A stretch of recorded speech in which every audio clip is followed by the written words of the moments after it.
I'm going to invite the chime to sing.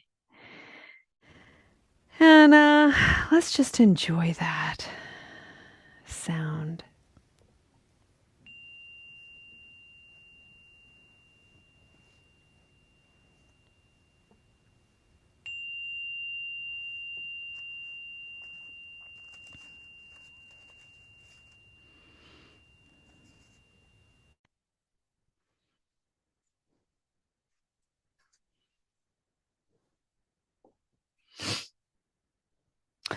I'd like to share with you this bright, bold color, this sentiment of metta that I painted. And this one reads, May I stand before opposition with strong patience.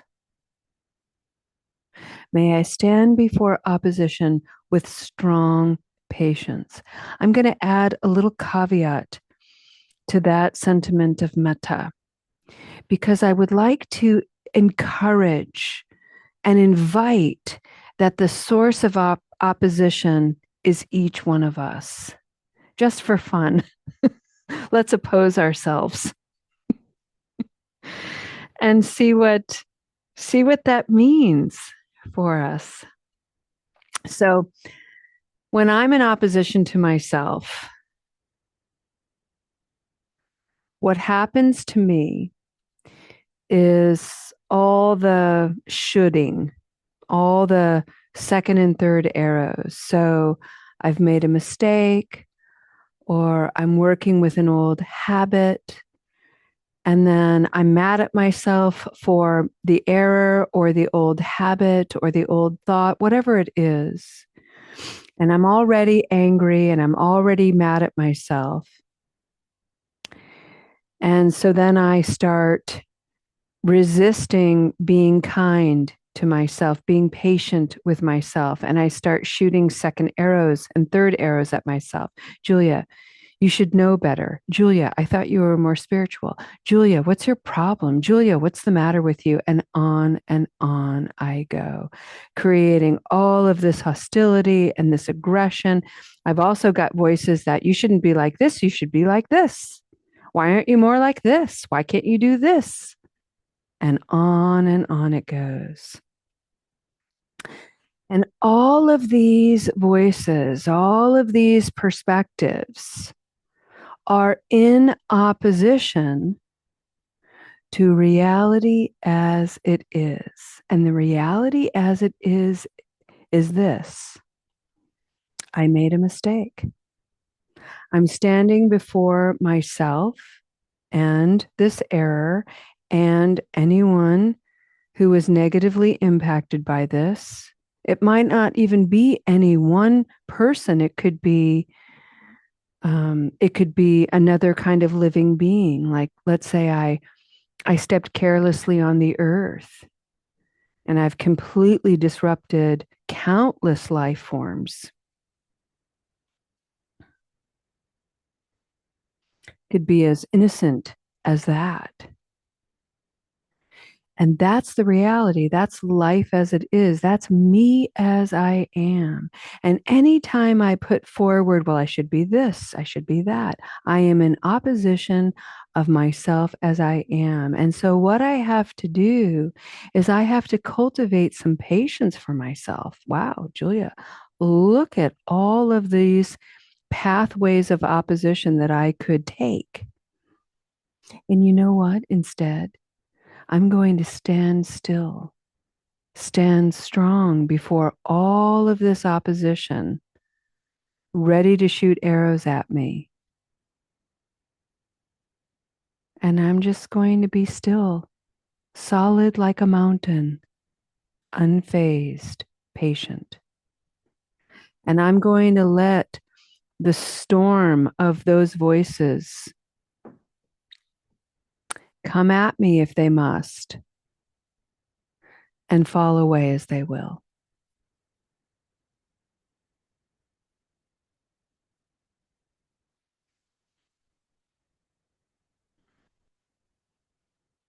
Happy Easter, everybody. Today, millions and millions of millions of people around the world who are engaged in Christian mythology are celebrating the arising of hope,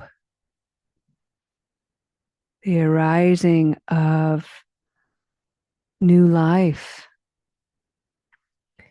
In a much more ancient tradition, this time of year, the spring solstice time of year, is the same. It is all about celebrating the, the emergence of possibility. It is the celebration and the cultivation of trust in the mystery of life's unfurling. In the winter time, in the autumn time, in the winter time, there was all kinds of death and stillness and everything returning into the dark underworld, the dark unseen. And then comes spring with all of these warming conditions, new life comes forward. Again and again and again, year after year after year, this seamless cycle of birth to abundance, to decline, to death, to birth again, over and over and over again. And we can see it in ourselves too. We're born, we live. Some of us reproduce. We have abundance in our lives. We live this fullness of life. And then we slowly decline and head back into death. If you're a practicing Buddhist, there's the whole notion of rebirth and reincarnation into another life form. I don't know if that is real.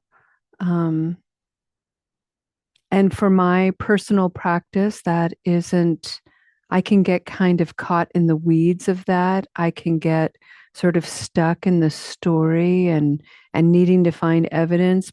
So I like to open up a little bit, broaden my perspective a little bit, and just sit with, well, I don't actually know what happens, but I do see all around the landscape of my farm this cycle. It's a very predictable, trustworthy cycle of birth, life, abundance, decline, death, birth, and so on. So something is happening. And what I want to leave in this life, in the abundance of my life, is something good, something beautiful, so that when I am in decline, what I have left behind, the impression that I've left in my life that may have touched other people, can carry on. And I think that's the invitation. At least it is for me. So that's how I'm entering into this beautiful day of rebirth, renewal, transformation. In the Catholic faith, as growing up as a kid, I grew up in a very devout Catholic home, and Easter was hands down my favorite celebration. And so I have an enormous affinity for this holiday for people who are still engaged in that mythology, even though I myself no longer participate. So before we read today from the SatiSeva book, I'd like to just invite you into a moment of quiet contemplation. And maybe take a couple of deep breaths and use the energy of this day to maybe step into the reality that while your consciousness is cloaked in this human clay, there is a consciousness of you and of me too that has existed since beginningless time. It is the consciousness that has been evolving for 14 billion years for reasons unknown, and we are a part of it. In some traditions, this consciousness is called spirit or soul or mystery or God or the divine or whatever you want to call it. It is you in this human clay. And it has wisdom, and it has this impeccable power to connect to other life forces and soul forces, past, present, and future. And as you hear me say that, what's coming alive for you? Resistance, opposition, haunting memory, joy. Be still and notice.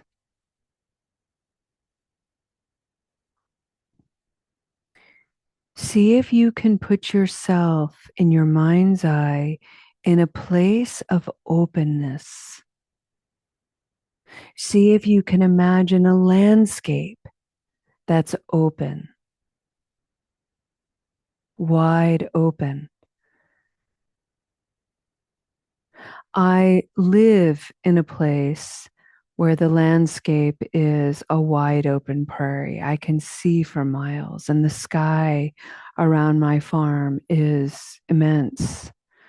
And so I access openness every day, all the time. I feel very fortunate that way. I used to live in a very packed city, and so it was difficult to find places of openness.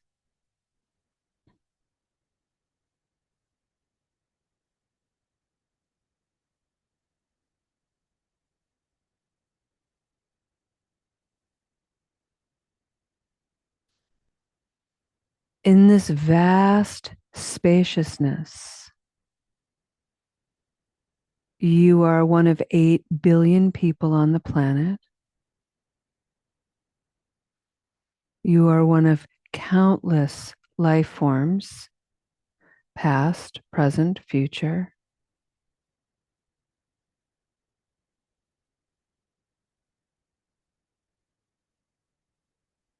You are more than your thoughts. You are more than your feelings. You are more than your past mistakes, regrets. You are more than your successes. You are this continuation of a grand mystery. So, as you stand before yourself, as you stand before any opposition, as you stand before every invitation, can you stand with a little bit more majesty, a little bit more nobility, straighten the posture a little bit, and just allow these words to settle somewhere? Repeat them to yourself. I'm amazing. I am amazing. To be alive is amazing. I am a precious human being. I am amazing. It's hard to say. Sometimes it's hard to believe. Sometimes. But on this Easter Sunday, drawing from ancient traditions, we can invite ourselves to emerge anew from anything that might have been holding us down, keeping us buried, keeping us locked in. I like to think of sunflowers and sunflower seeds. You know, their casing, their shell, particularly the striped ones, they're really hard. And so they require a lot of conditions to soften that hard shell. A lot of times they require freezing, thawing, wet muckiness. They require a lot of nudging from worms and various microbes. They require a lot of minerals and nutrients from the soil. And then this seed finds a place to plant itself and it begins to break along a weak seam. Sometimes it's along the side like a clamshell. Sometimes it's straight down the middle like a zipper on a jacket. And inside is this very fragile, very soft kernel of possibility.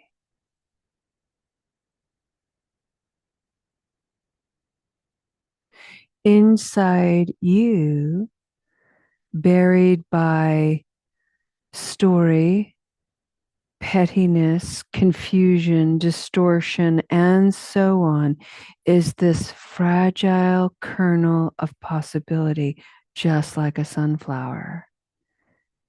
And spiritual practice is all about opening that up, creating a crack of possibility for that kernel to meet conditions that will enable it to root and grow and emerge into the air and the light element.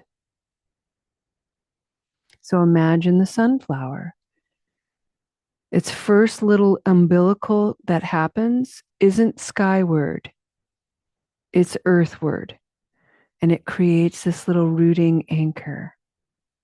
And then it has this wormy little umbilical that knows, its consciousness knows how to rise and reach for, from this very dark, blind place, it knows how to reach for the light. How does it know that? It's a mystery. That's its consciousness. It just knows. And there are so many things that could, so many conditions that could get in its way and hinder its progress. And still, it does. It grows. It's tenacious. It's resilient.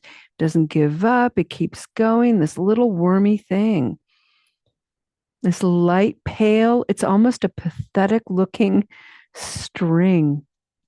And it makes its way. And the moment it emerges from the soil, sometimes with the armor attached. I love when that happens because there's a little bit of rebellion there. It's going to bring its armor and then it's going to slough it off like, fuck you, I don't need you anymore. I love that about sunflowers. And usually, sunflowers, when they first emerge, is they emerge with these two leaves like prayer hands. So they merge, they grow up like prayer hands, they shake off the little armor, and then they open up, almost like they've been clapping themselves along the way. Hooray, look at me growing. And then, yay, I'm reaching for the sun. Look at me, look at me, look at me.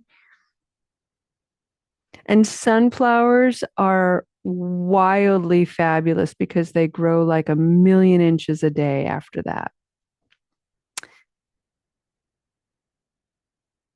And here's the best part, they know how to reproduce themselves thousands by the thousands.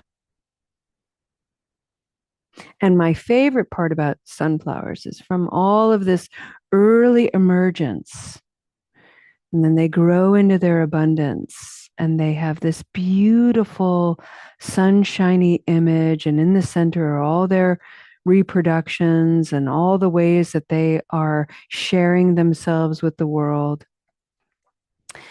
As they begin to decline, It takes months for this to happen. And so in the springtime, right now in April and May, they're in these little fragile states. And then by June, July, August, they are in their full glory.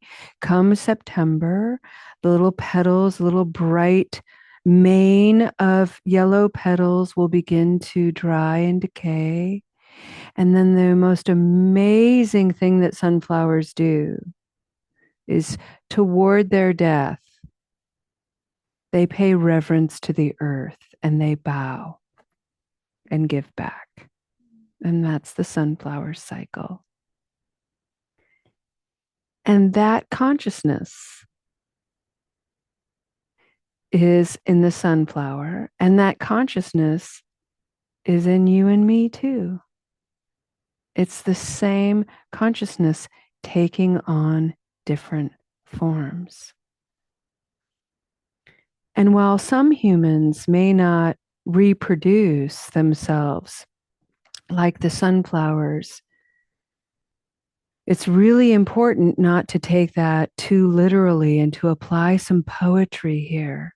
Because while we may not reproduce ourselves through our DNA, we certainly reproduce ourselves by the way we influence one another, the way we touch one another, the way we encourage and love one another, the way we befriend each other and support each other.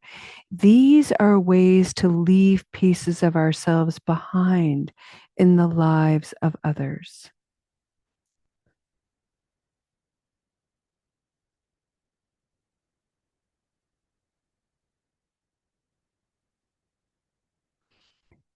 Can you see yourself in this open way?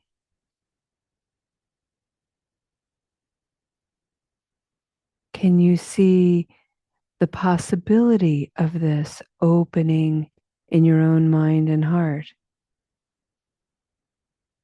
Can you create space in the creativity of your own consciousness to allow the truth of what you've just heard to become a seed that you can nurture within your own mind and heart?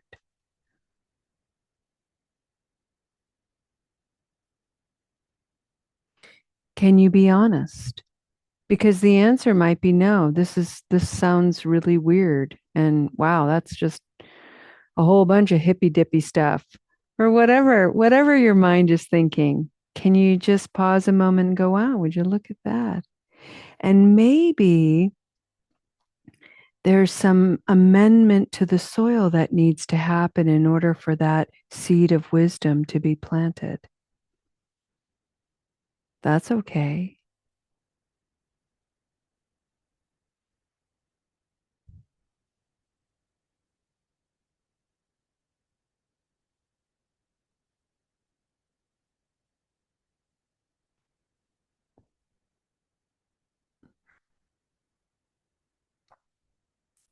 What's the armor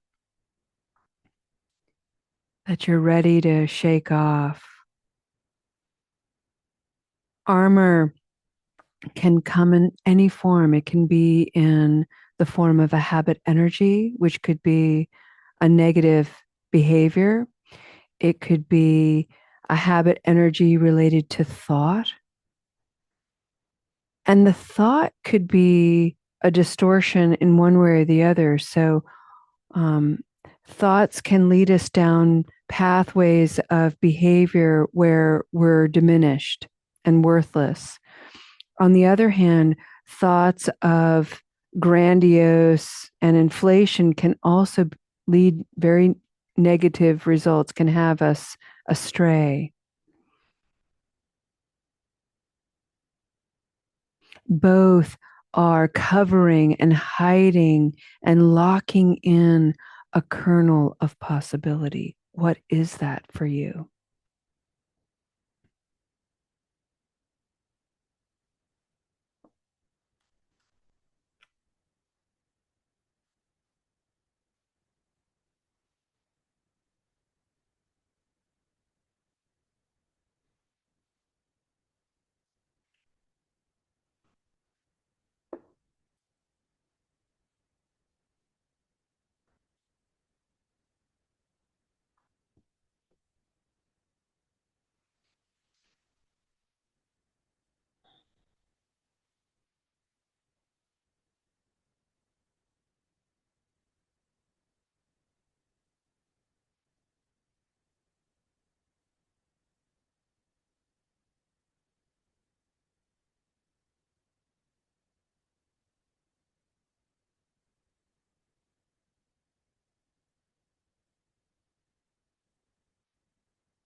Friends, if you have a voice of doubt about anything that you heard today, a wonderful way to challenge the mind and challenge the stories we tell ourselves and fixate upon is to just remember, you are the product of the gardens of both your parents. And they're the product of the gardens of both of their parents. And you can go back on and on and on and on and on and on for thousands and thousands and thousands of years. And one of the things I love to contemplate is I try to bring my mind back as far as I can go. And then I get lost somewhere and it's kind of fun. I lose my understanding of evolution and so forth. But one of the things that I like to think about is this space rock we call Earth, and in its early evolution of heat and gas and ice and all of the things, there was this primordial soup, and of all of these single cell organisms, moving around and creeping around and doing what they do. And nobody really understands exactly what happens, but at some point, a bacterium, something got into one of the cells, like this happy, weird little incident, this little accident, this little whoopsie, like, look at that. And that just set off this cascade of events. And here we are as a result of it. My point is that my mind can become so fixed in what it thinks it knows and believes. Like, I just know shit, right? I just know about me. I just know that, when I'm a piece of shit, I'm a piece of shit. And I just know when I'm worthless, I'm worthless. And on I go. So utterly sure of myself and absurd at the same time.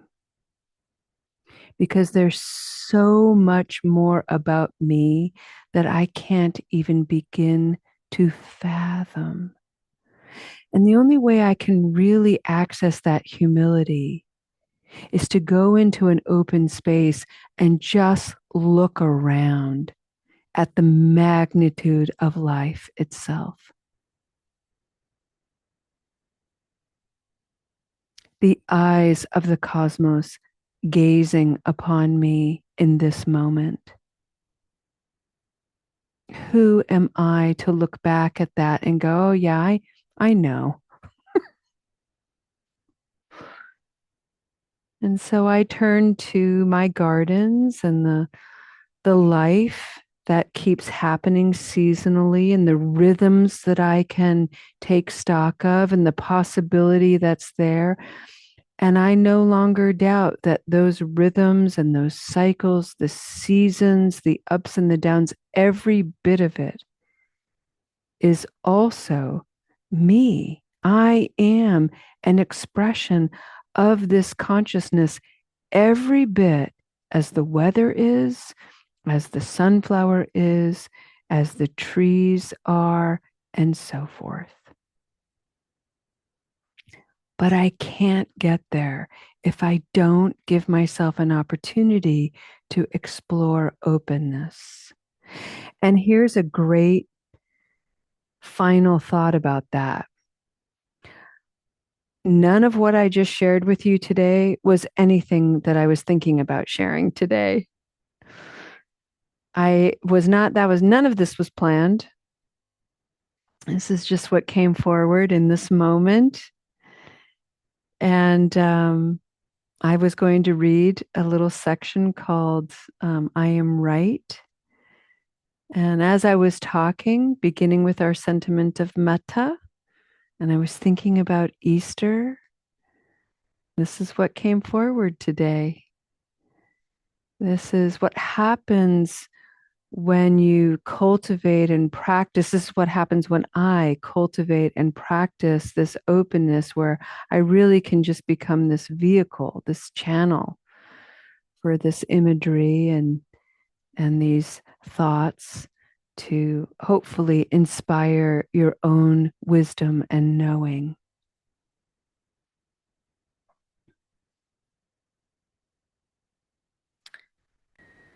May I stand before opposition with strong patience.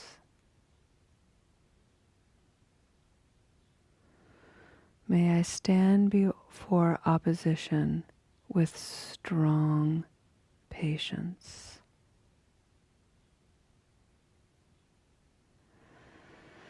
It takes time to wake up and see the magnitude and magnificence of life, particularly if we've spent a while engaged in activities that numb or produce a kind of spiritual and creative stupor. And so what I'd like to do for the next few minutes is do some concentrated breathing. And we're going to end that with this mantra. And to do this, you're going to have to sit in a way where the lungs can really expand and contract. And so breathe in presence, exactly as you are. And on the exhalation, breathe out possibility.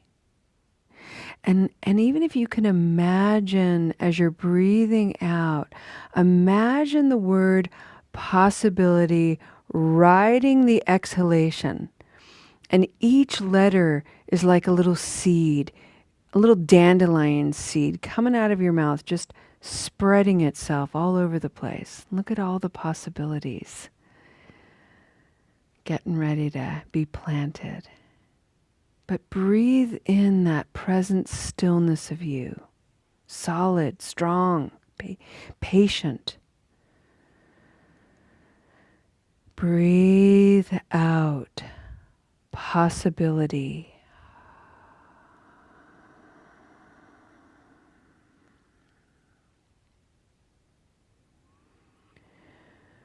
Breathe in presence in a wide open space.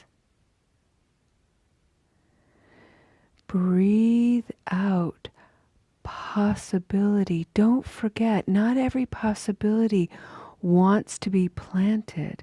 Some of these possibilities want to fly. So they're going to go out into the cosmos. And your possibilities may land somewhere else on the opposite side of the world or in some other place in the cosmos. That's how big you can be. Breathing in presence, anchored, solid, mountain solid. Breathe out possibility, far and wide.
Excuse me, friends.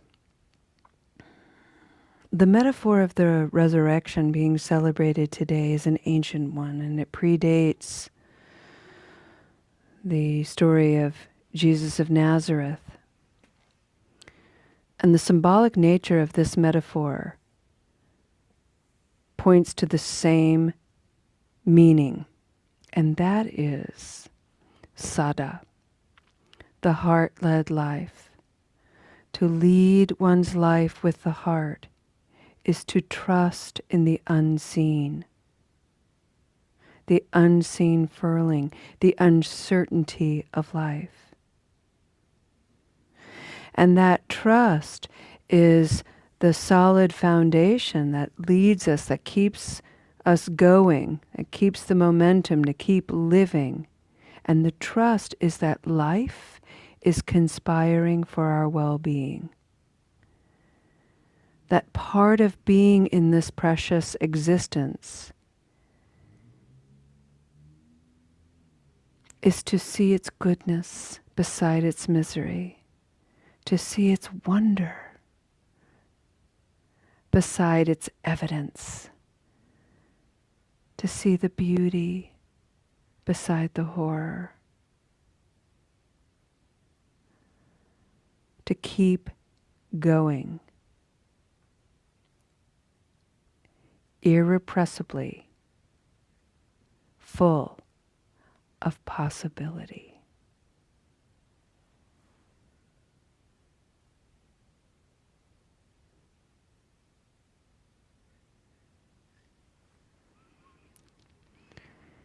Thank you, friends.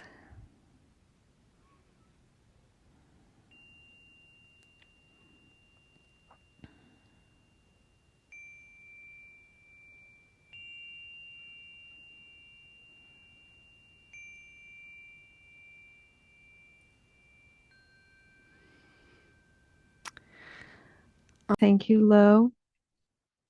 And we're going to just integrate this a little bit. So today, what ended up happening quite spontaneously is a practice of openness to, you can read about what I wrote about openness in the SatiSeva book, but the way to practice openness is as limitless as openness itself.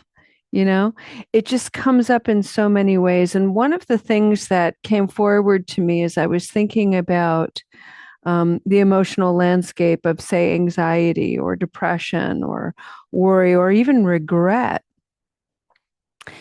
is two things that came forward. One was conditions. These things come up because of the conditions in our lives. Some of those conditions we can control, and some of those conditions we cannot control. And I know that intellectually, but I need more practice speaking to my heart and coming from my heart. Because I'm really good at intellectualizing things and trying to apply rationality to irrational situations, which gets me into a lot of trouble. So I know that I have to come from the heart. And so it helps me to look to nature. And so one of the seeds I'd like to plant today is the weather. So a tornado is the result of very specific conditions, some of which me as a human being, I can't control the warmth of the earth relative to the warmth of the air, but I can control where I'm going to put myself in the threat of a tornado or a thunderstorm or whatever. And the thing that's really important for me to remember is when I'm experiencing the tornado of emotion, I have to remind myself of this over and over and over again. And it's Lo's wisdom.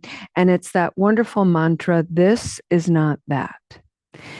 This tornado, this hurricane, this thunderstorm that I'm experiencing in my life right now may have features that remind me of something that happened in the past, but it's not the past. It's this whole new thing. It's this whole new storm. It's this whole new weather system. And I have a new sense of agency. I have all of these tools that I can now apply to meet this weather as I am. And that is really, really empowering to me because I now know, oh, this weather has conditions, causes and conditions. I have causes and conditions, and some of which I can shift and change and can control. And that is so empowering to me. But I cannot do any of it if I don't have space to see, if I don't have openness to see. And that is also something I can curate and cultivate in my life. And the most accessible way I can do that is to get out of my house, get out of the confines of my room, and go into nature. And remind myself that the nature that lives out there is the nature alive in me. We are one in the same consciousness wearing a different clay. And that brings me so much joy. The final thing I'm going to say is I have a little noise in the back of my head going, God, Julia, people are going to think, like, and I can hear Lo going, what are they going to think? Like, holy shit, Julia, how much time have you been staring at sunflowers? Get a life. So silly. It is so silly. Because when I stand in opposition in front of that voice that's trying to oppose me, oppose my magic, oppose my joy and my delight, it's constantly there. I just have to say, in answer to that question, Julia, Jesus, how much time have you spent in the presence of sunflowers, noticing that they've got these prayer hands that are like, wee, the answer is a lot. Joyfully, a lot of time I have spent in the presence of sunflowers. I have spent planting an acre field of sunflowers for years called the Sunflower Forest on my property. And Lo has been witness to this. She's planted with me before, and they are planted, each and every one of them, by hand and feet. So I hoe the soil with my feet is how I have done that. For years I did that. And each little one in Lowe's like, we're really going to do this. We're really going to do this because it's hot and the earth. And she's like, I'm not doing it barefoot like you, Julia. I'm going to wear my shoes. And it was like, cool. But yeah, so the answer is I've spent a lot of time with sunflowers. They are magical, magical teachers. They are very wise teachers myself, from my experience. And they are the most amazing living beings. So plant sunflowers, be in their presence, notice them. And the one take home message, they are the voices for the teaching, invite it to be perfect. No two sunflowers are the same. Even in an acre field, no two sunflowers are the same. And every single one of them is perfect. No two human beings are the same. And all of us embody the perfection of this precious life. You and me, the same.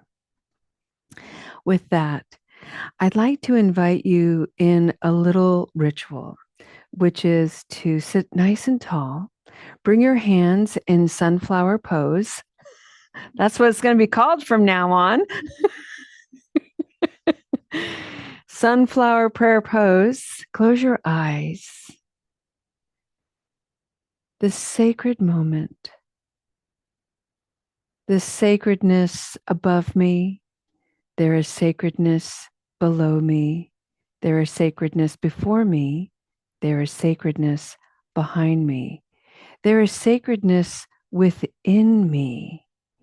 Everything about my life and my presence in life is sacred, the seen and the unseen alike. To the sacredness of all that is, I bow deeply. Namaste, friends.